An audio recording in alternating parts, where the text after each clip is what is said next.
Good evening, everyone. My name is Anna Rizzo, and I work at the Directorate General for Regional and Urban Policy of the European Commission. I am one of the organizers of this event, and I have the pleasure of welcoming you to the European Week of Regions and Cities. This year marks the 20th anniversary of this landmark event, with thousands of people gathered together to participate to the biggest event on cohesion policy in Europe.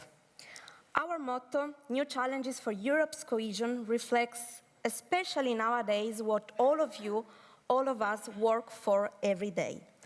And I want to thank you, all of you, for joining us both online and here at the Gold Hall of the Square Convention Center. Good evening, Europe. My name is Dino Subasic, and I'm excited to welcome you all to the 4th edition of the Citizens Dialogue. Yeah, it is a pleasure to share the stage with you, Dino. Dino already moderated last year's Citizen Dialogue and closing ceremony sessions, and I'm sure I can learn a lot from you, standing on the shoulders of giants here, literally. So, by the way, Dino is also an alumni of our Youth Regions program for aspiring journalists, and I want to thank you again for being with us. Thank you, Anna.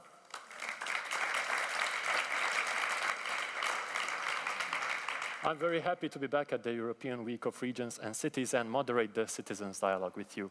But I would also like to welcome to the Citizens Dialogue our high-level guest, the European Commissioner for Cohesion and Reforms, Elisa Ferreira.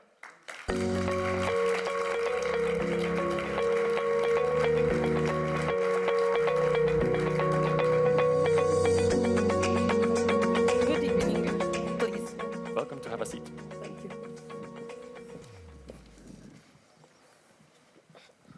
So, good evening, Commissioner Ferreira, and thank you for being with us tonight. Obrigada. Thank you very much. Wow, fantastic. We try at least. Yeah. So, working in EURegio, I have the great privilege of contribute to the impact and the communication of cohesion policy. But talking to some citizens, as I am a young activist, and even to some participants to this dialogue, many of them wonder exactly what cohesion policy is, what it actually does. So, Commissioner, you are the responsible of Europe's cohesion and reforms. So basically you are its representative par excellence. Maybe can you share with us your views on how cohesion policy can be explained to the citizens? Well, you are the communication experts, Dino and the others, so probably you can give me some hints on how better to communicate it. What I can say is that cohesion policy is this glue that keeps Europe together.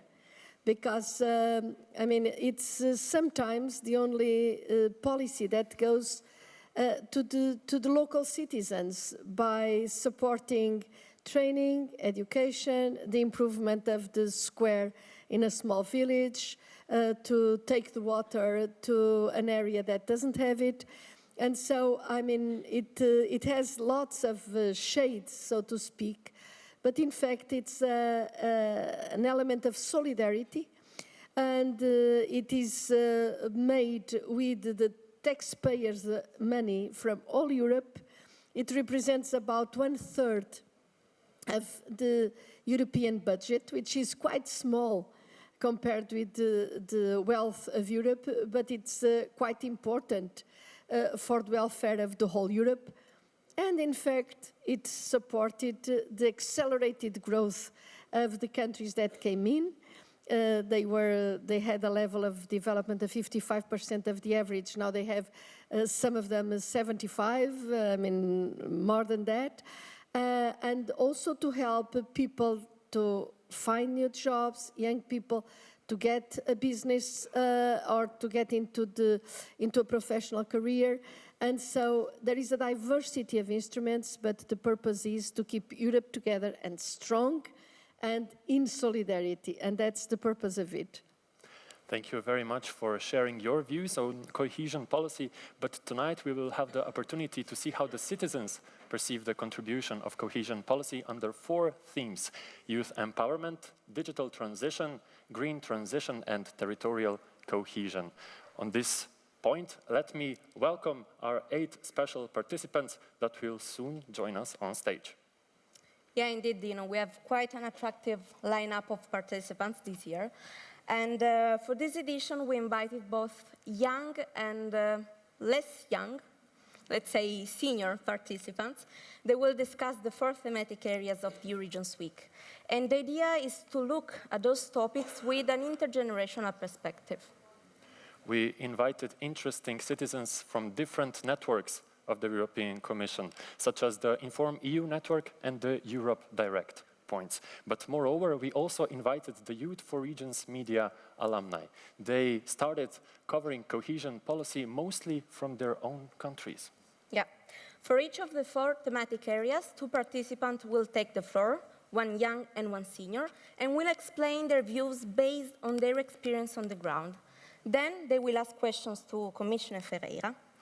And before moving forward, I would also like to inform you that this session will be held in English, but you can also choose to listen to the French or German interpretation.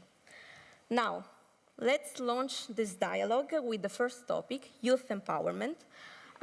This is a topic that directly involves me, since I'm part of this category, and also because this is a very timely debate during the European Year of Youth.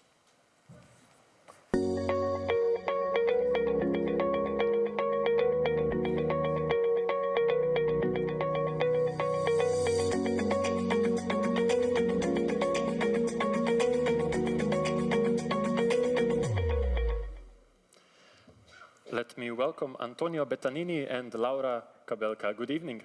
Hello. Hello.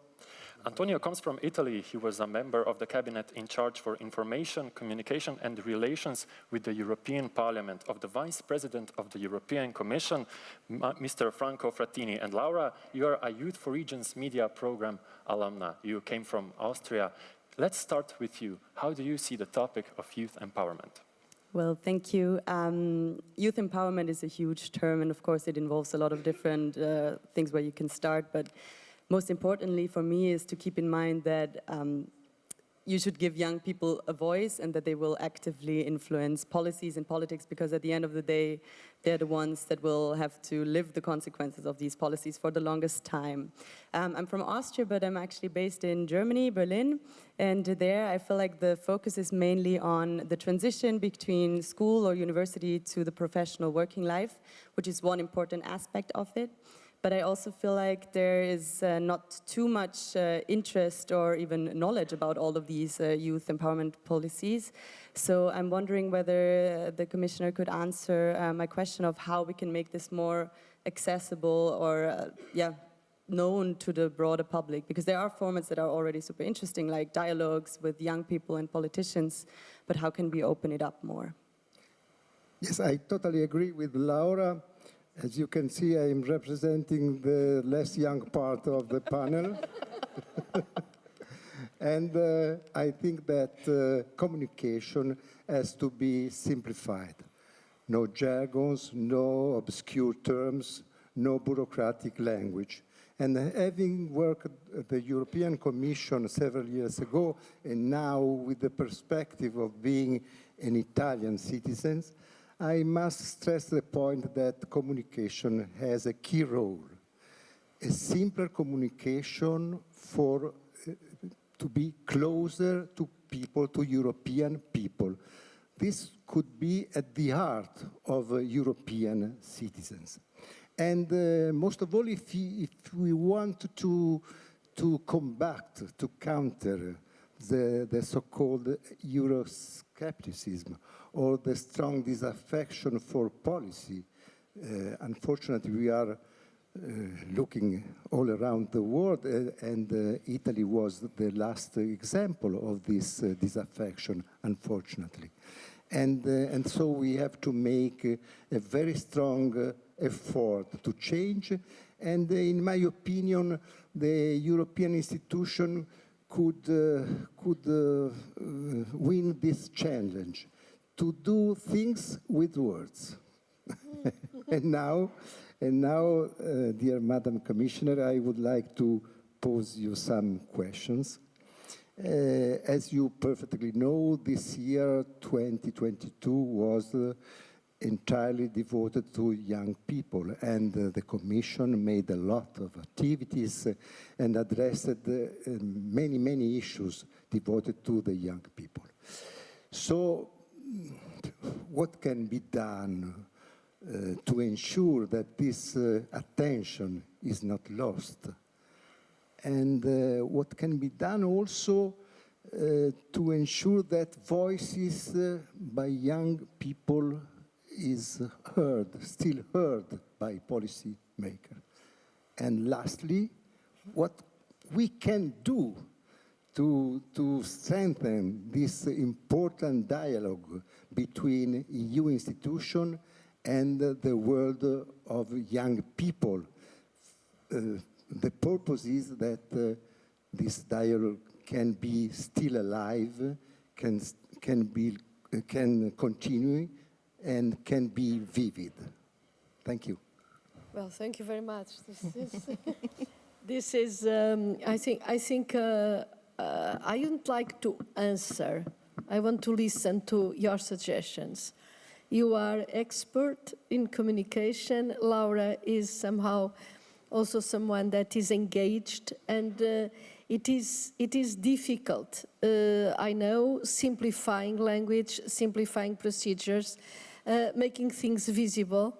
But for this, we need that the overall attitude of also countries, regions, actors is more attentive to communicating what Europe has done and is doing for the citizens. And we have a lot of difficulty in getting it done. For instance, during the COVID crisis, we reprogrammed funds, all the cohesion funds, and the masks, the ventilators, the support to small companies, including some that were employing young people, the payment of these salaries while the companies closed. This was massively supported. It was 23 billion through transfers of cohesion fund, and this is very, very clear.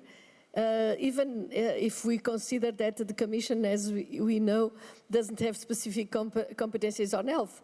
And nevertheless, some people were ignorant that this support came from Europe, and not because we want to be showing off, but because we want to be recognized as being in a mood of solidarity across all people, all Europeans, when a crisis comes. Same thing happened when now Russia invaded Ukraine. A lot of support that is being offered to Ukrainian people, and there are lots and lots of young people coming, even children, and lots of young people, fantastic young people in the NGOs and in the municipalities, organizing this welcoming, and it was a very, very generous kind of attitude. But of course, the support to them and to the member states is done through cohesion. So these are two very clear examples where, of course, we have the excuse of the emergency, but nevertheless, it is important to make people understand that not only there is a long-term support that increases the growth and development, but also that when there was a crisis, I mean, it is across Europe that this solidarity was established. But to make it known is difficult. So that's why we also trust you, the engaged Europeans, to help us to find the best ways to communicate and to make sure that people don't feel alone or abandoned when some challenges, unexpected challenges strike us.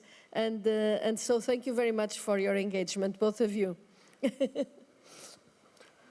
Antonio, are you happy to hear about these efforts? Yes, very happy to hear about the effort to develop and to foster the The microphone. Use your microphone, please. Oh, sorry. Employment for the young generation and young people.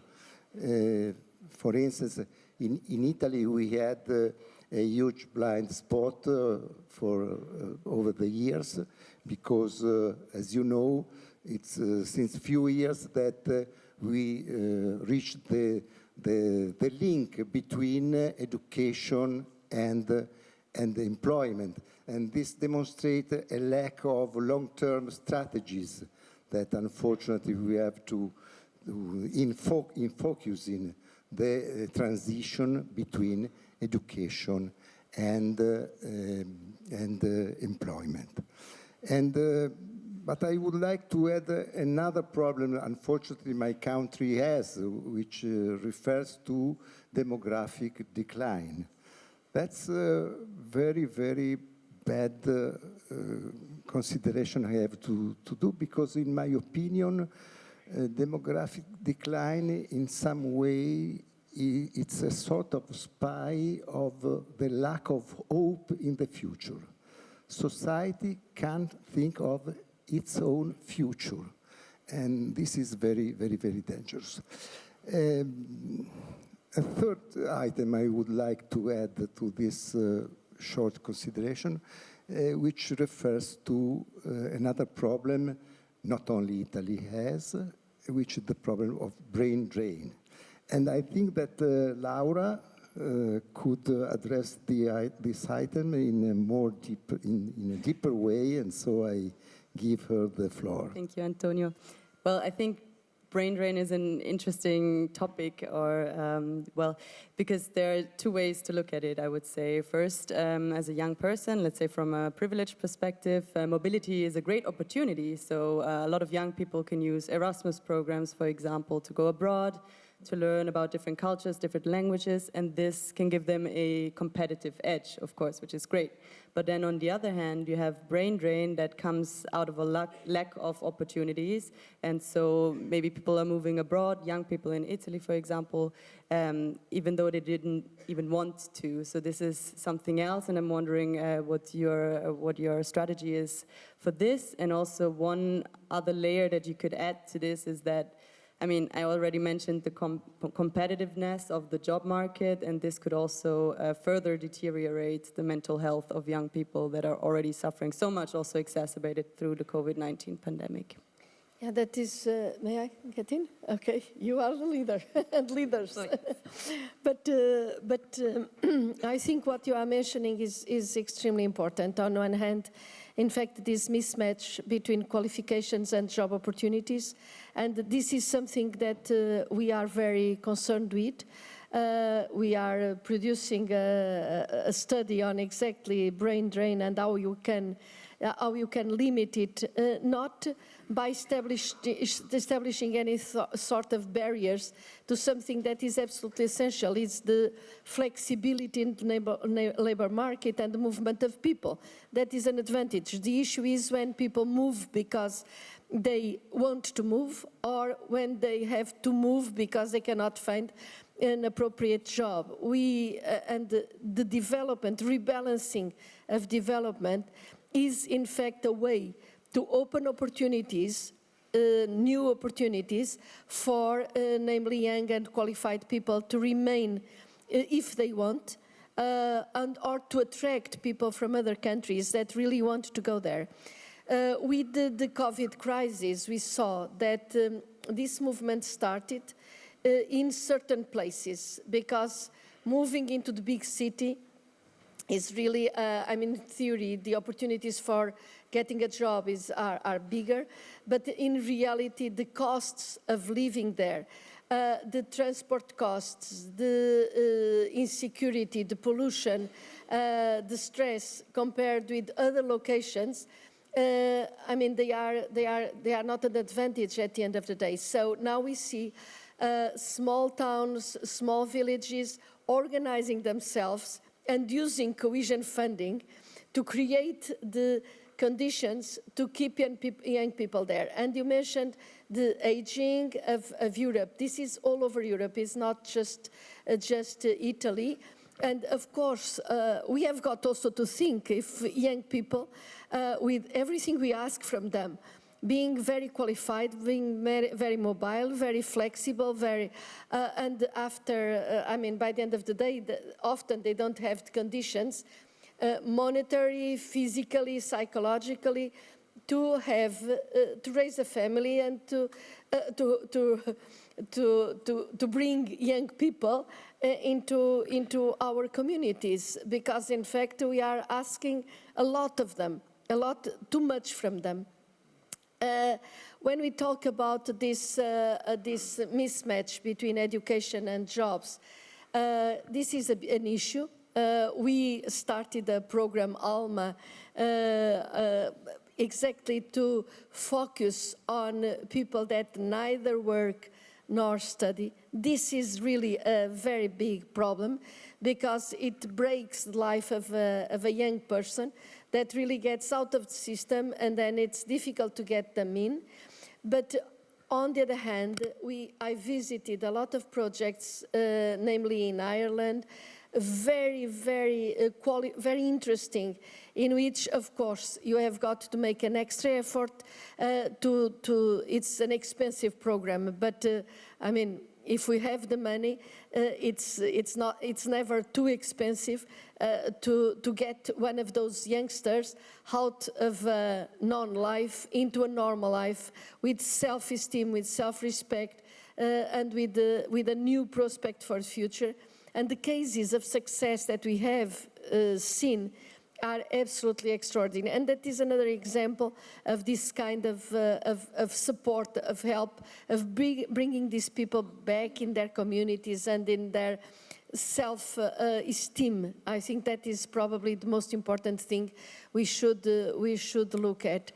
Okay, but in the meantime, there are lots of other aspects that need to be cared for when we are talking about digitalizing everything.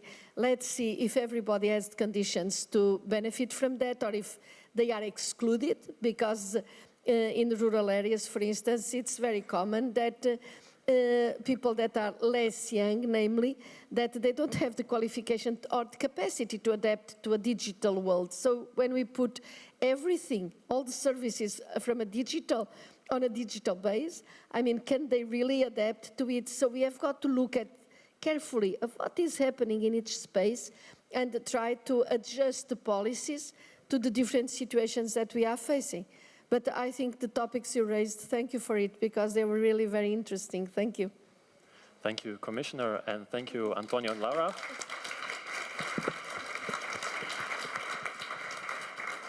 You definitely deserve another applause as we move on to our second topic, digital transition.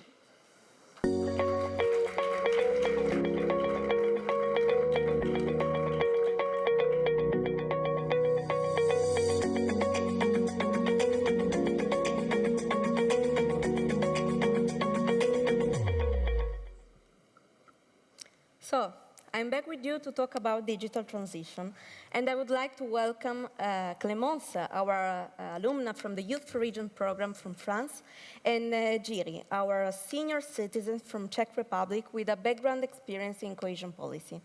Welcome. Hello. Hello to everyone. I would like to share with you a little anecdote from when I first met them. We were discussing about the organization of the session, and then I told them, look, you will be discussing the digital transition. And they look at me scared, totally scared, and I will tell you why. From Clémence's perspective, I can say that she has experience on digital transition, but she has never heard about strategies at regional level.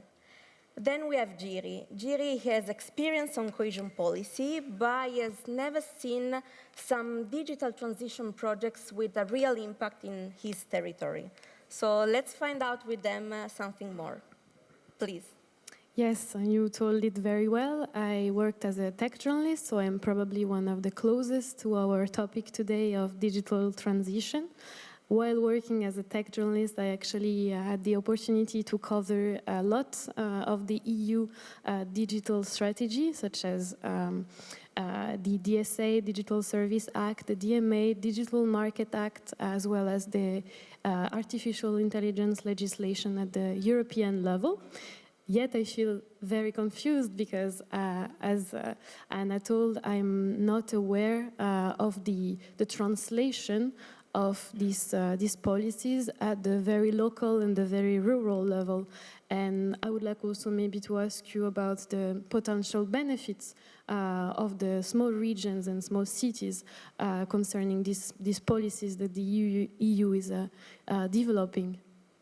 These are very interesting questions, Clemence. I also like to know more about that. My professional life is connected with implementation of cohesion policy in Moravian Silesian region in Czech Republic. I worked for a region, and now for its capital city of Ostrava with its metropolitan area. Let me introduce my region. Moravian Silesian region is former coal mining area with heavy industry, which has been undergoing economic transformation for past 3 decades. And in the last years, it has grown importance of automotive and IT industry. But there are still many things to do. But back to the topic. As a citizen, I cannot recall many significant projects related to digital transition. So, Commissioner Ferreira, what is impact of digital transition to citizens in rural and small territories? And second question maybe, how are digital strategies translated to regions and cities? And finally, about communication, should we make additional effort to better communicate on this? Yeah. Well, it seems that I have the answers for everything. I don't. I want also to hear from you. What we thought was, in fact, even before COVID, we in Europe and in the Commission in particular, we said, okay, we are going to start a new period. We want to stimulate growth. We want to develop, to help Europe to develop and to be more balanced, because that's what cohesion is about. It's to rebalance, because otherwise the dynamic only occurs in the already more developed centers. And so how can we do it? And we thought it should be by having a special concern to make this development more green, more climate friendly, more sensitive to the protection of the planet, but also that it would use the new technologies and not look forward, looking like when you drive, looking at the back mirror, because so what can we get from the new technologies, from all the potential that lies in there? And so, in fact, we had not foreseen it because it was 2019. But in a couple of months, we realized that we were right, unfortunately, because unfortunately just because of COVID, because all of a sudden we had, in fact, to live with this nightmare of people dying and getting sick because of a virus. And all of a sudden we realized the potential of the digital. And when we did that, and in the meantime, we are already, asked that when we use these funds for growth, that we introduce, in fact, certain requirements that what we do in a different way, being very attentive to cohesion, of course, because it's for that. But when we do cohesion, to look very carefully at the impact in the environment and the potential use of the digital techniques. And this triggers with it new comparative advantages for Europe in environment and in climate. A lot of our technologies are ahead of the world in developing new ways to do things. In the digital, we didn't have such a leadership because there were other partners in the world that were doing also the same. But as you mentioned, what can we do? Everybody talks about simplifying procedures, for instance, in cohesion policy. One way to simplify is to use in a much more intelligent way the digital capacities, so that you don't have, and in public administration is amazing, because you see how bureaucratic we tend to be, all of us.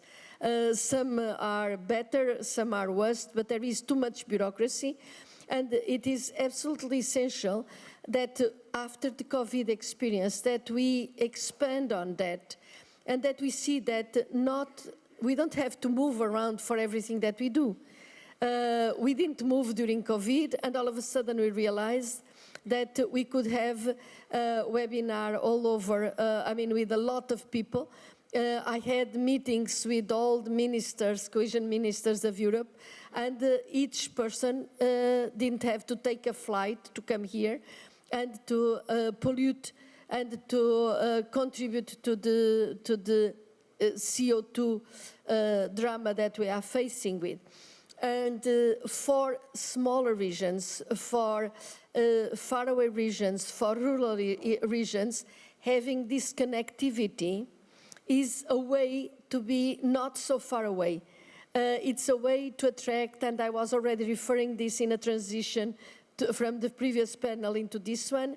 Of course, young people have specific capacities that the older generation often doesn't have, but everybody can be trained, everybody can get an interface to benefit from it. And in fact, having the grid or having a connectivity via satellite is often the best way to cut away from isolation of these territories, of these small areas, and of improving the life of citizens. Even in medicine, we are starting to see a lot of good examples in which, if you can have a meeting with a doctor that can ask your symptoms, and then you only move to hospital or to a center if you need to go. But a lot of, through symptoms and through other techniques, you can really do a lot of medicine from that perspective. And in fact, we have regions and areas that are becoming very dependent that suffer from aging population. We were discussing this before. There are areas that are becoming, a high percentage is less young people, and so you have got to be careful to be in touch with these people, to understand how you can monitor their needs, how you can respond to their needs. And of course, then, if the need is there, then you can use the usual procedures to exceed and to help what is happening. In terms of development and more balanced development, there are, as I mentioned before, some very nice opportunities to create a kind of a system or cluster in order to attract young people to live there, and companies that can hire these people also to relocate, to get out of the big traffic, the big pollution, the big congestion, and to opt for a better positioning in which they are close to everybody because they have the digital connectivity, and lots of people are starting to work from a digital kind in a digital kind of universe, avoiding, of course, all these costs and all these for your mental health and for your physical and for the health of the planet as well. So the potential is immense, but of course it's not a silver bullet. We have got to manage it very carefully and to see how people can really get the benefits of what is available. And for this we require training, education, extension of services and so on. Thank you. I must agree with one of your thoughts about that the decisions on local and or a regional level can be effective also in cohesion policy. I can bring some examples of projects from my region. I'm working for a strategy of integrated territorial investments, and we supported digitalization of small and medium enterprises. But they are small-scale projects, not big, significant. We supported purchasing of digital equipment in schools, and now we are preparing some projects implementing virtual reality in teaching in primary schools. On regional level, we intend to prepare building of regional library, which will have also some digital aspects. And I can mention also digital innovation hub based on a supercomputer in Ostrava. Okay. So there are some projects, but not very many, but they are. So you asked me a question for which you know the answer, because that is financed by cohesion policy, right? Yes, of course. Okay, so thank you for illustrating what I wanted to say. Thank you. Yes, and that's also a very good point, because he talks about supercomputers, and you mentioned also before e-government, digital health apps, the increase of broadband access, but all of these technologies are also involving a super consumption. When we say supercomputer, it's also super consumption. This technology use a lot of, it's a high level of energy consumed.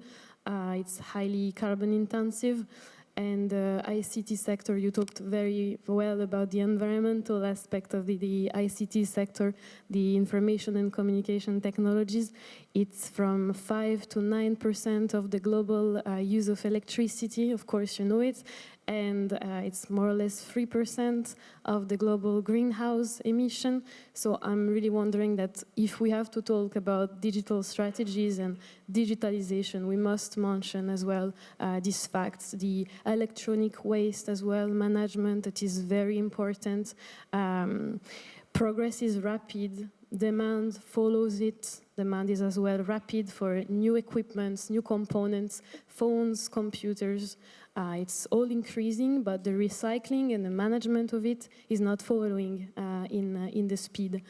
So I would like to ask you, Commissioner, what is the EU strategy in terms of the mitigation of the digital carbon footprint, and how can the EU ensure a fair digital transition for rural areas, but also for the European Union as a whole, considering the climate and the energy crisis that we are all facing today? Well, in fact, there are lots of ways to do it, and as you mentioned, after we trigger one of these procedures, it is a self-feeding somehow, because you have got to train the people, but then you need the equipment. And in fact, Europe has a strategic interest to develop all these technologies and to train our young people into this kind of world. I mean, it's a self-feeding kind of new area of research, of innovation. Of course, we can stimulate some specific aspects like creating, and we have created a strategic area on which Europe is particularly involved in cybersecurity, for instance. So everybody, I mean, we are asking for researchers and people to get into that area. Microprocessors and microchips also. It's another area where we are developing. There is a lot of education and training in those sectors. But apart from this, and we have specific funding to support this and this research. For instance, you know, Horizon and other projects like that. But on the other hand, when you contribute through grants into stimulating development, the way you do the projects, the way you organize your plan of development has got to take very seriously into consideration how you deal with the digital and the innovative aspects and with the environment and green. And there are very specific percentages of the overall amount that we support in terms of investment of the regional fund and of social fund, because we want to make sure that these two aspects, green and digital, that they have a sufficient important place in the way you develop things. So you just mentioned a lot of examples, and you too. One of the dynamic that comes with these options, and you mentioned a lot of examples of the benefit for the economy and for citizens if you want to establish a new company, a new small and medium company, or if you want to interact with your technological center. It's completely different if you have to go there to have an appointment, or if you have a site where you can really have an immediate information, and often now you can solve all your licensing and a lot of other information and just by acceding into a site. And so this is a potential, and this increases the productivity, increases the welfare of people and the well-being of people, because in fact you don't have to spend it to move and to spend time in queues or in meetings. So I think it is a new way to do things that has got to affect us from consumption to production, going through transportation, all the aspects. For instance, when you manage in a big city, when you manage the transport system with artificial intelligence, you don't have you have a substantial reduction in the pollution that is created, because you don't have to stop that often, you don't have to stand in queues with your engines on. You have more safety. So if you look at the world from a perspective of this kind, you see that the way you consume, the way you move, the way you do your business, the way the administration works can really be completely improved, and the benefit for all of us is substantial. Thank you so much. Thank you.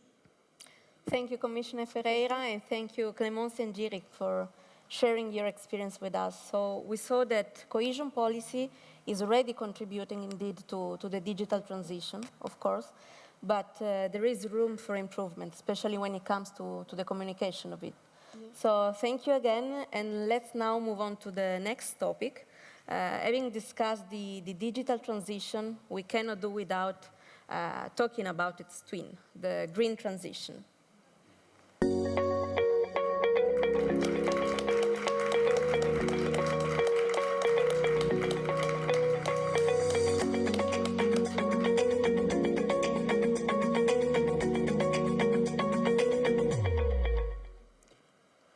Joel Rodriguez and Jasmina Janic, welcome. Hi. Good evening. Joel here is a Youth for Regions media program alumnus. He's bringing a Spanish perspective into this dialogue. And Jasmina is working at a Europe Direct point in Slovenia. Jasmina, please share with us your perspective on the topic of green transition.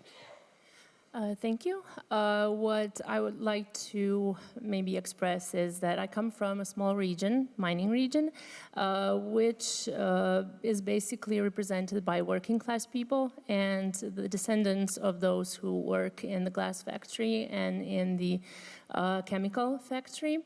And as much as the mining industry actually brought a lot of benefits to our regions, such as a lot of employment and also a lot of development, industrial development, if maybe not even revolution, it also brought pollution.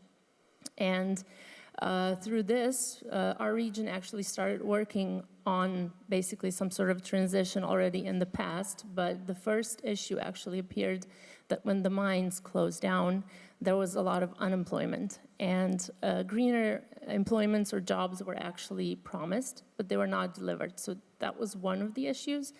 And the second, our region is still very much interested in the green transition, also, healthy life and so on. A lot of people are actually thinking or talking about, putting up solar panels or even buying electric cars. But as I have mentioned before, this is working class people who already do not have a lot of money. And even if we're not talking about working class people, we're talking about different kinds of crises that goes on in Europe or in the world. People just simply do not have the money, and all those things that should enable green transition are still extremely expensive. Yeah, what Jasmine is sharing, I think it's so true, because actually nowadays there are a lot of people that are very worried, especially with inflation and the energy crisis and the situation in Ukraine. And also the increase in fuel prices is having a harder impact on people who live in rural areas, since they have to commute to the capital. And I also think this has an impact on workers on farms, for example, since they have to use fuel for their machinery. I think the question is how to progress in the decarbonization of the economy while reaching energy independence. I think that's one important question. And moreover, with the approaching winter, there's also this expectancy on the European Union and how it's going to help its citizens, especially with the youth. And my question to you, Commissioner, in this sense is how the European Union green agenda is taking into account our needs, the needs of the citizens, to make sure that this transition is fair, especially now in this context of crisis and energy crisis, and also exacerbated by the situation in Ukraine. Thank you. Well, you are putting very, very important issues on the table. In fact, we had already decided together. I mean, it's not the Commission, it's the governments are always heard, as well as the European Parliament, where all the citizens are represented. And we had already decided that we would become carbon neutral in 2050, as you know. And then we really had to even accelerate this. And in the present situation, what we really want to support through cohesion is, in fact, this acceleration of insulation of houses, new sources of energy production, and a lot. I think cohesion policy is probably one of the most important source of finance for this transformation of the production of energy, because we are at least 30% of everything, of all the funds, and now we are talking about, if we combine for the 21-27 period, if we combine the grants from the from cohesion policy with the contribution of the member states, that is always a percentage, or municipalities, we are talking about €500 billion of investment. And we ask that at least 30% will be in climate friendly, in new energy, in insulation, in saving. So we are really making this effort. I mentioned it today. I just came from Romania, and I was visiting a hospital, one of those hospitals that were built even during the communist time. And in fact, just by insulating the building, putting solar panels, having heat pumps, and all this structure that was financed, of course, 85% was granted by the European Union. The energy bill was reduced just with this by 30 to 40%. So it's quite substantial. And so we are stimulating member states, municipalities to create these systems with this support, so that in fact we have a completely different climate and energy behavior. Having said this, there are certain areas, and you just referred to it, certain areas, but there are also in Galicia and in Spain in general, that where people still depend on mines. Of course, you come from another area like that. In Poland, a massive, in Silesia, close to you, lots of mines. And so we have created, for this, to help this transition, what we call Just Transition Fund and the Just Transition Plan.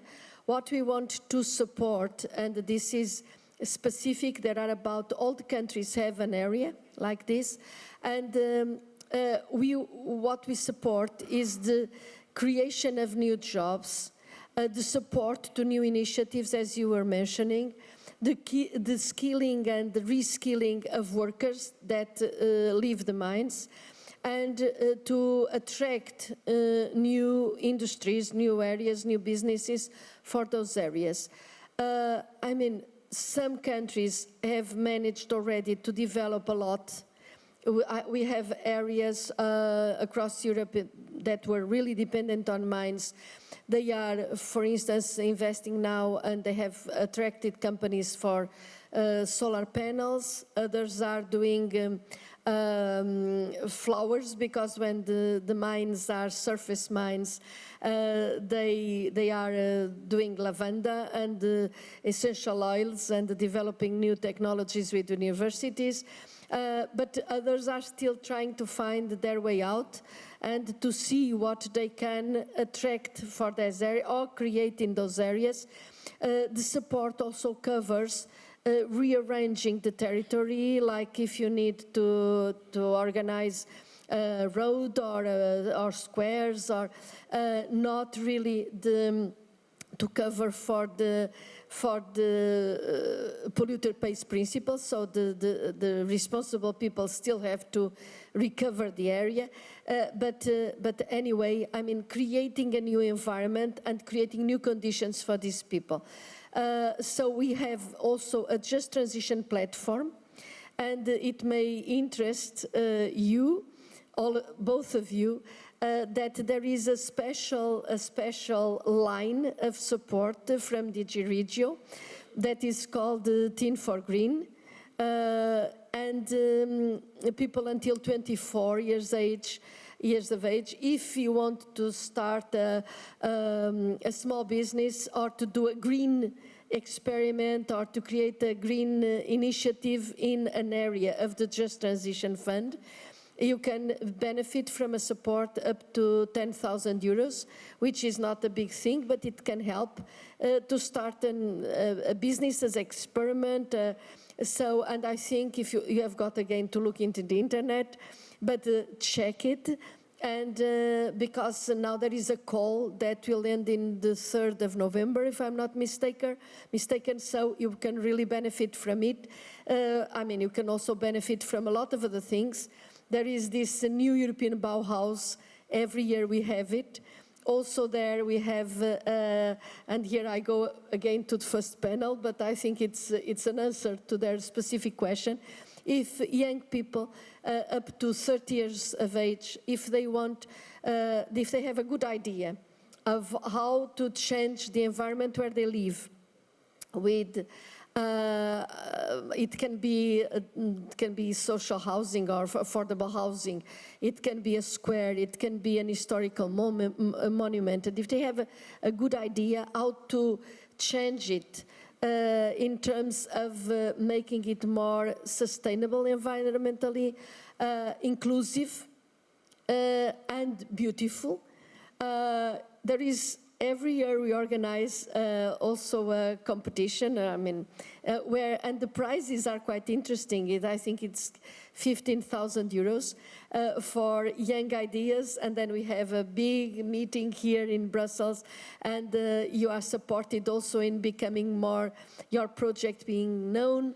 So we are trying to recreate like a phoenix kind of from these old mines and old industries to create new ideas, and in fact, I've been seeing a lot of fantastic things, ideas, energies. With some in some mines, they create a touristic site. In Katowice, before already, they have created a cultural center, and it's really being very much used. But in fact, there is a potential, but we need all your brains and energy concentrating on the area, and we ask governments to engage with local people, with local entities, because you cannot do these kind of things top-down. You need a bit of top-down, but then a lot of bottom-up. And so that's where we are calling for NGOs, for interested citizens to get engaged. And you can check the Just Transition platform on which these kind of examples are being shared, connecting people that are facing the same sort of problems. Well, in the past, we already had transitions from textiles, from steel works, or from shipbuilding, and we'll have more in the future. It's enough to think about the change in the engines of cars and what this will mean for the automotive industry. So we have got to be adaptable to the circumstances, but for this we need, in fact, that these funds and this vision is worked out very, very close to the situation, to the regions, by the people that are there. Yeah, but we are happy at least that investments are being placed to cushion this socioeconomic impact of the green transition, especially on those areas that you mentioned, on rural areas that are, well, sometimes like forgotten. But for example, as you mentioned, in Galicia, a lot of young people have to emigrate. I know it happens in almost, well, in other regions. They have to emigrate to start a new life.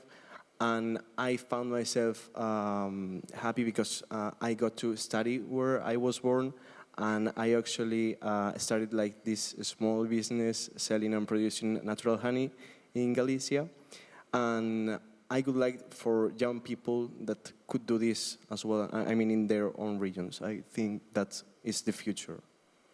Yes, I agree with Joel as well. I think it is important that young people actually stay within the region or the towns, but I also think we should take into consideration people who are 50 years or older and still not eligible for retirement, right? So technically these are the people who are either looking for new jobs in the regions where there's no, but there's deindustrialization, or basically people who are up-leveling to greener jobs, right?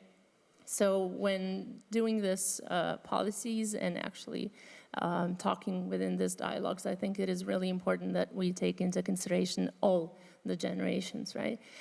So what I would like to ask you maybe is that what, or basically how the European Union intends to ensure that these green transition processes should be implemented.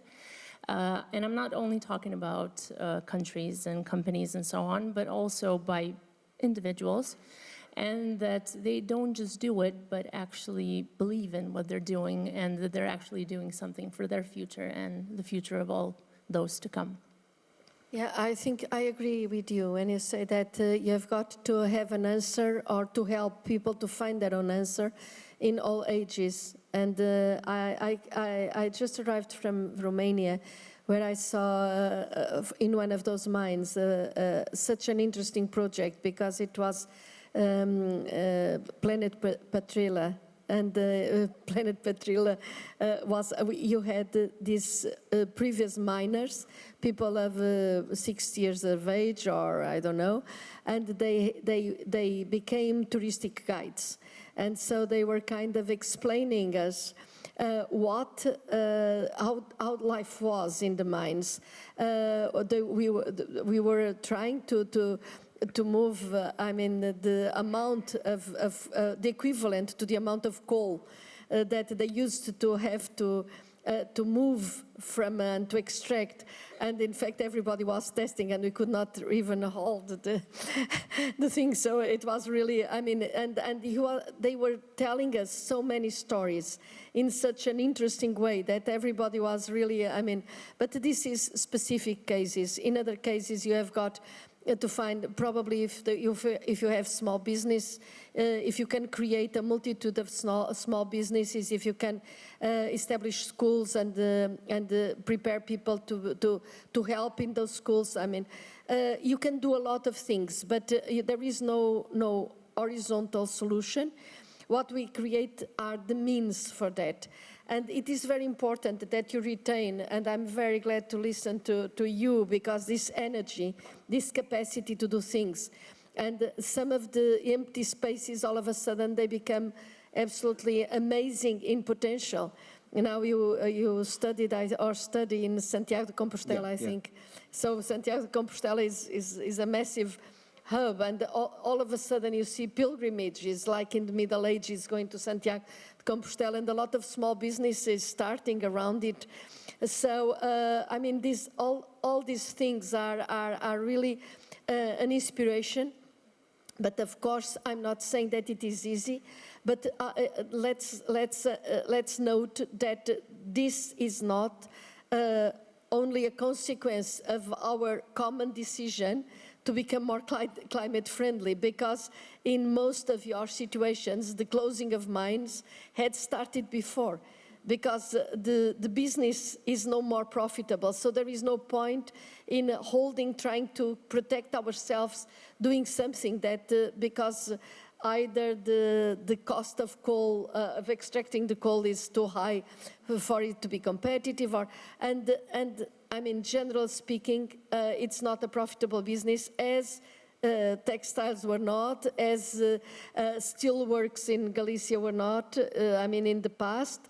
So, I mean, things change, and so we have got to adapt to these dynamics. So we are working, and EURegio is working very closely with all the different areas of the just transition. It's about, as I think I already mentioned, about 100 all over Europe. So there is a lot of interchange that can help to solve problems by inspiring each other. And what we did is to create the methodology, so to speak, and to offer a specific amount of funds that add up to the normal funds, trying to give some sort of comparative advantage in recovery, because the situation is more difficult than in other areas. So that's it. Thank you. Thank you. Thank you. Thank you all for sharing your interesting thoughts. Let's now move on with our fourth and final topic for tonight, territorial cohesion.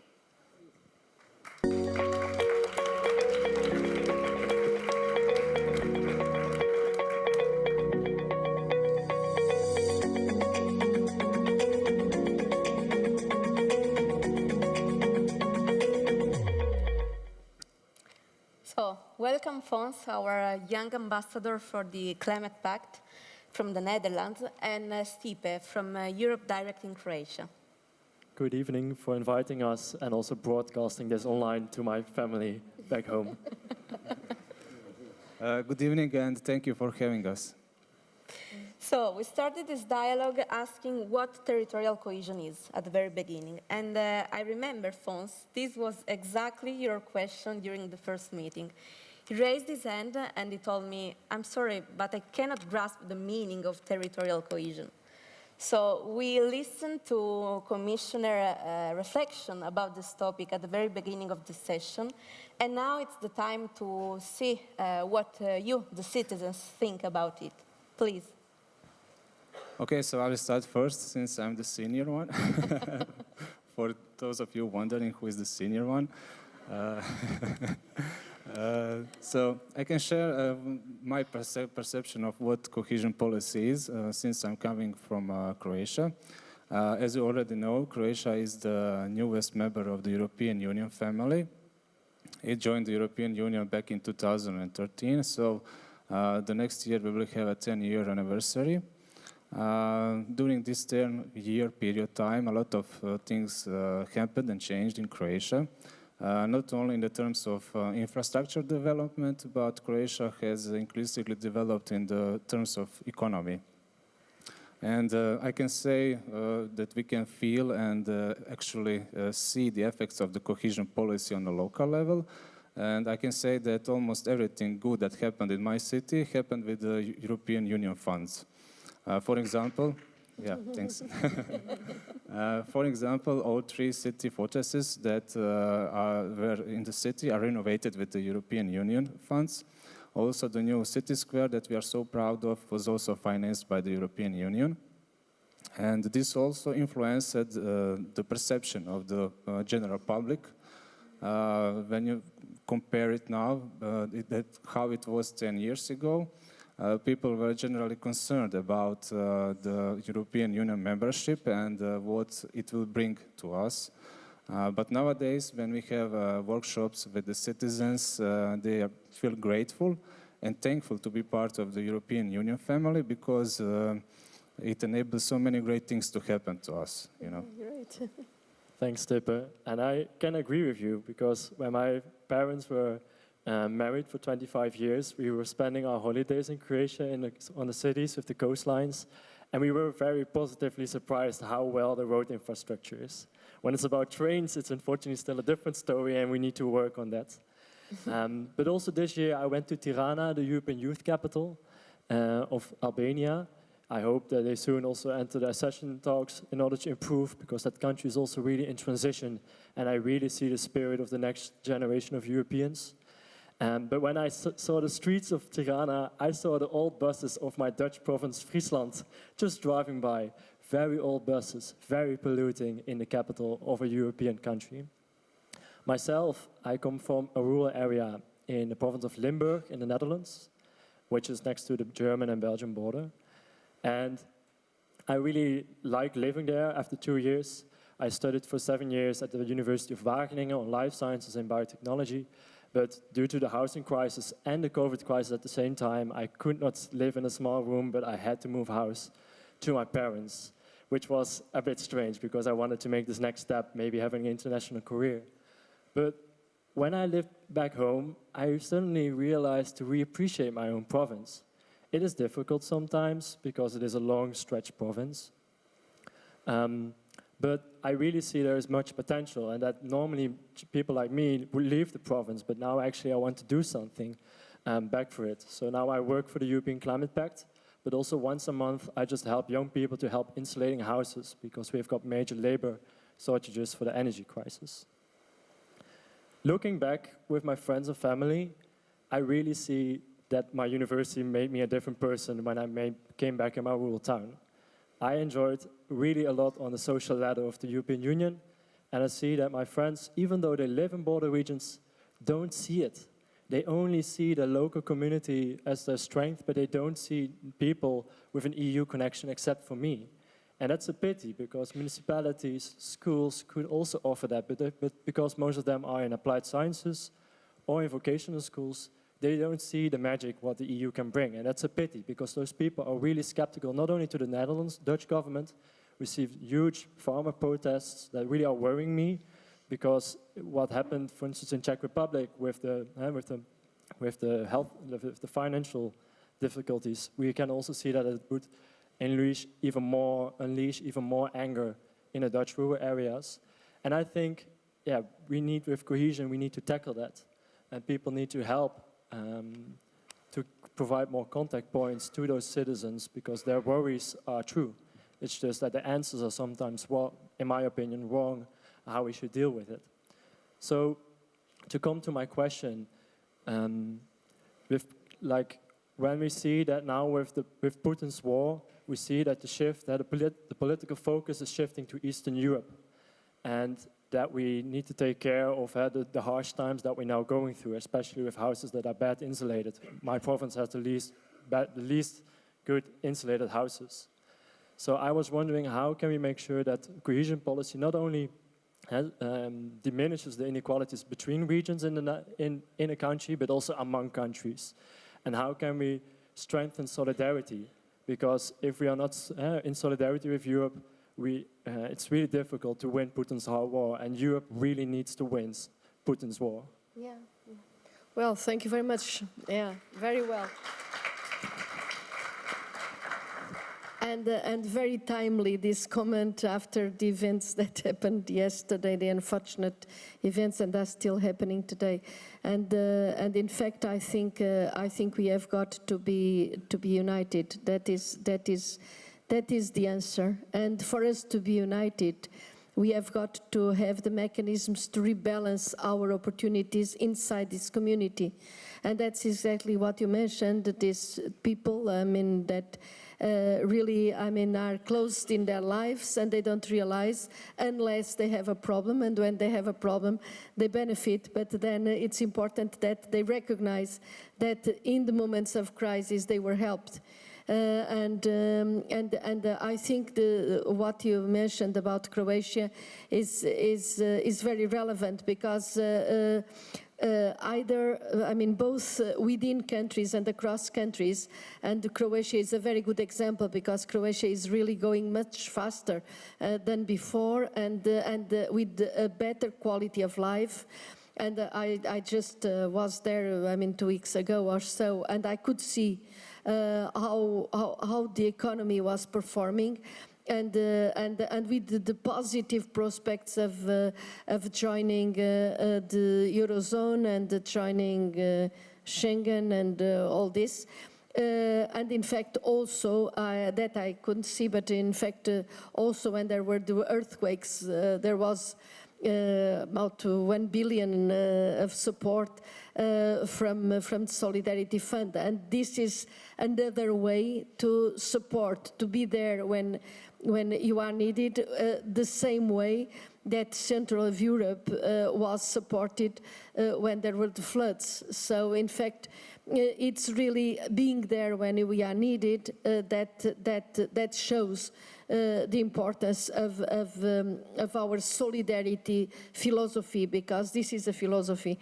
But then when it comes to how people perceive what we are doing, that is the technique, that is what is missing somehow and sometimes.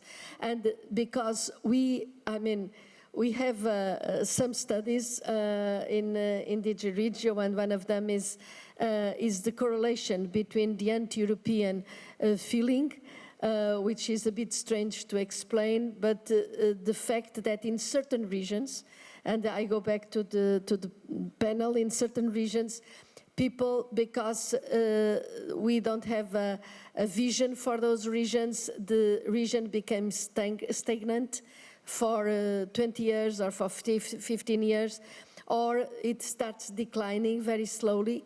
And people that live there, they look at the globalized world, they look at all these technologies, digital and innovations, and they say, okay, this is not for me. So I feel that I'm left outside system, and if I'm outside system, I'm against it, because I will vote for someone that protects me. And I think this kind of feeling is what we have to tackle by our daily life, by our work, our permanent work. There is a report we published last year, and it's interesting because it shows the maps. If you go and see 8th Cohesion Report, you download it, it's quite interesting to look at what is happening in Europe and what are the regions that are growing very fast and where they have a positive feeling, regions that are stagnant, and regions that are very, very, very prosperous. And the behavior of the citizens varies also according to this kind of perception, if the world is taking them on board or if the world is leaving them behind. And take them on board is the thing that we have got to work on. Yeah, thanks a lot for that answer. At least what I'm doing, I'm a semi-civil servant working in the border region, because luckily we've got good internet connection and good train connections with my foldable electrical bike for working for the Climate Pact with 100 ambassadors across Belgium and the Netherlands. And I absolutely agree with you. Like in my province, sometimes it's conceived as the appendix of the Netherlands, while actually we should be the beating heart in a EU-regional area with Belgium and the Netherlands, and that's Belgium and Germany. And that's the shift of mindset that I hope with cohesion policy we could bring across. So what do you think about it? I think another concern that we should be talking about is how can the less developed, I don't want to call them the less developed, I think the better term would be the regions that are still in the process of the development. Yeah. How they can keep up with the better developed regions in the European Union level. because when we are talking about European Union objectives and the goals that are all about the digital green transition and the European Green Deal, the regions that are still in the process of the development, it is hard for them to keep up with the Western countries on the European level. For example, some random citizen in Croatia, it is hard for him or her to buy a fully electric vehicle, while some other citizens in the western part, it's much easier for him to buy such an electric vehicle. And this green transition is pretty hard for these regions, especially now in this time when we are facing like a huge rising of the energy prices, the inflation, and the Croatia is adopting a new currency next year, the euro, so we are even facing a higher inflation than the rest of the European Union. So the citizens are getting a little bit skeptical about this issue and the green transition, because they think it will be too expensive for them to pay this whole process. So maybe my question for the Commissioner would be, how can these regions that are still in the process of the development can get more like a support from the better developed regions? And I was also hearing a lot about the multi-speed Europe in the media, multi-speed Europe in the media lately. So can you please tell us a little bit about this concept and what does it mean for the future of the Europe? Well, we are trying not to have a multi-speed Europe. We are trying that people and regions and countries move together.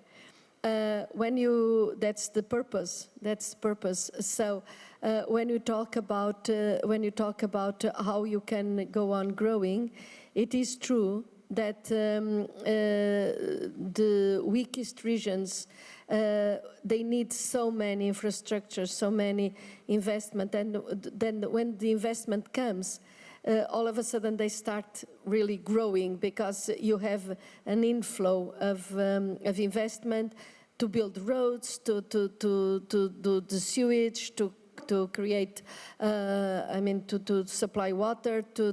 So it's this initial investment boosts the income in a region and creates immediately a lot of jobs and opportunities. But once you get to a certain level, and then you have got to move forward, the recipe is more complex, because then you have got to create value added in the companies.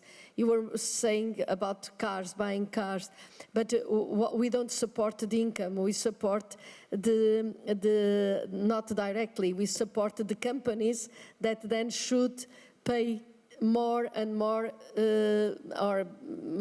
salaries and better salaries and better working conditions, and through there you improve your capacity also to reach other levels of consumption, if I understood correctly what you were saying. But this kind of progress, permanent progress, is what certain regions in Europe are showing to have a lot of difficulty in reaching, because that requires a more sophisticated kind of agenda. We talk about smart specialization, for instance, looking at a region and trying to find out what kind of technological development, what kind of innovation, what kind of research can really be helpful for the economy of that region to hook in this know-how and develop and add value.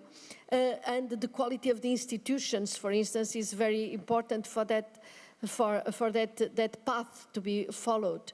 And so that is the progress that comes from better municipalities, better regions, better, more informed people, and more we want to add value to the economy, and we want better jobs to be created in those areas. And so we see some good examples, and we hope that all the newcomers, new countries that are growing so fast, that in fact they keep up with this strategy. Of course, I mean, the world is always moving, and Europe cannot solve all the issues, and not all the issues are caused by Europe. So if you have a war and you have a disruption in the energy market, we try to do something. But okay, let's see it where it is and for the reasons that are there. And you mentioned another aspect that is very important. This is the support that we are giving through Interreg programs, exactly to abolish, so to speak, in the everyday life of people, the presence of a barrier, the presence of, and also we have cooperation with countries that are outside Europe. You mentioned several countries in your speech, and in fact we have also this cooperation, trying also to bring those countries into the ways of being and the methods of working of the European Union, and even more across European countries. Because when we are thinking about a river, or we are thinking about a natural park, when we are thinking about climate, I mean, all the nature doesn't recognize the border, and so we have got to cooperate. And we saw when there was this COVID crisis, and all of a sudden the barrier was there, that the everyday life of people was disrupted. So Interreg is really a program that is very, very popular across a lot of countries, and that supports exactly this interchange, this harmonization of practices across the border. Of course, we had to interrupt the support to Russia and Belarus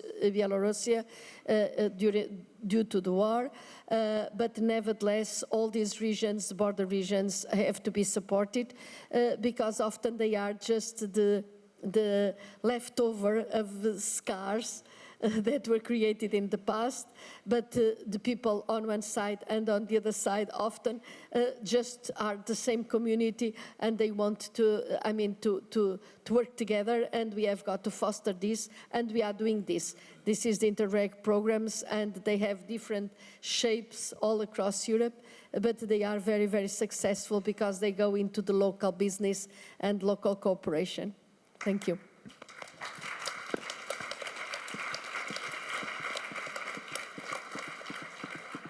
Yeah, thank you, Commissioner, for this interesting debate. It's always a pleasure, and thanks to both of you for bringing on stage your examples.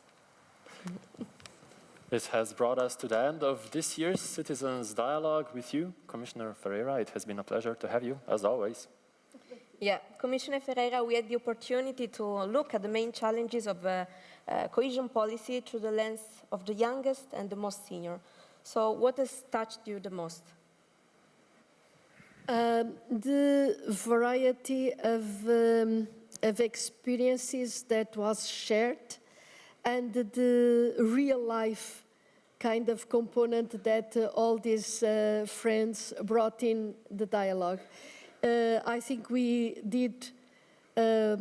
contributed slightly, at least slightly, to this problem that you started asking us: how can normal citizens understand what cohesion policy is doing? And only by going to the territory or asking you to speak out or speak up in relation to what is happening in the different areas, we can really illustrate what can be done and how important cohesion is. We are not perfect, nothing is perfect, so we are opening a debate for the year 2023. We are starting the organization now on how we can improve cohesion policy. So we want to listen to all of you. We are starting this reflection because, of course, it is working, but how can we improve it even more? How can we make it more present in everyday life and more understandable by the normal citizen? And of course, there are lots of trade-offs to be done, because we say, okay, now create another instrument to help us with energy, but make the policy more simple. Now try to find out where the money goes so that you avoid conflicts of interest, but simplified procedures so that we exceed the money. Okay, let's make trade-offs, let's be wise, but let's work together, because the policy is, and I quote again something that I heard today and I quoted already, it's cohesion policy is the glue of Europe. So let's glue Europe so that united we can fight all the dangers, all the challenges, and also, why not, protect our European project, because it is really very, very precious, and the more the globalized world is open to new problems, the more we see how together we can really, only together we can really face all these dangers, because together we are stronger, and so let's keep strong. There is this say also that a chain is as strong as its weakest link, and so let's avoid the weak links, because we want a very strong European chain to be strong, to be present in a globalized world, and with happy citizens, leaving no one behind. Thank you, Commissioner. Thank you. Thank you to all the citizens that were a part of this year's Citizens Dialogue. Yeah, and I agree with you, Commissioner. Tonight we learned that citizen perception on cohesion policy often vary, and this indicates to us that much efforts are needed to communicate, and this is especially key to reach every territory and to leave no one behind, as you mentioned. And we also seen how cohesion policy responded to the crisis and overcome challenges. Without its support, many territories would be, for sure, in a much more complicated situation today. So I would say lots of angles of discussion that can help us to reflect on the future of cohesion policy, of course. So we are now coming to the end of this session. I would like you to enjoy and explore all the activities and the sessions of the 20 EURegionsWeek. It's time to say goodbye now. Thank you for your attention. Goodbye.